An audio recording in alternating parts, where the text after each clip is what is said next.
ஏழை விவசாயியின் ரத்தம்.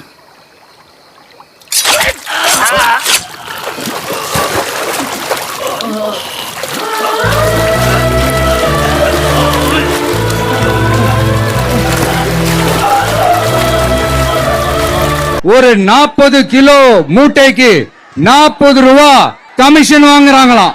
நீங்க கணக்கு போட்டு பாத்தீங்கன்னா இந்த 4-4.5 வருஷத்துல பல கோடிகள் இந்த டெல்டா பகுதிகளில் இருக்கிற இந்த விவசாயிங்க கிட்ட இருந்து கமிஷனா புடிங்கி இருக்கிறாங்க. இத வேற யாராவது சொல்லியிருந்தா கூட நான் நம்பி இருக்க மாட்டேன். ஆனா என்கிட்ட சொன்னதே விவசாயிங்க தான். விவசாயிங்க பொய் சொல்ல மாட்டாங்க.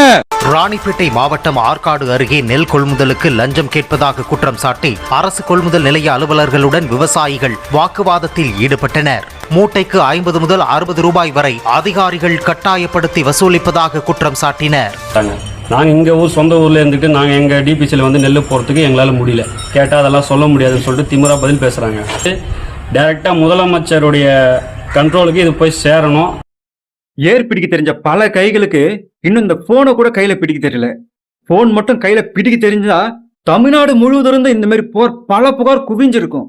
தமிழ்நாடு முதல்வர் இதை உணர்ந்து தயவு செய்து இந்த நிதி அரசு 10 ரூபாய் கொடுக்குதுன்னா அது கொள்முதல் பண்ண பத்தலனா கலாய்வு பண்ணுங்க. 40 ஆகுதா 60 ஆகுதா அது அமைச்சரவையை கூப்பிட்டு நீங்களே ஒதுக்கி தயவு செய்து விவசாயிங்க பணம் கொடுக்காம அரசே கொடுத்து கொள்முதல் பண்ணுங்க.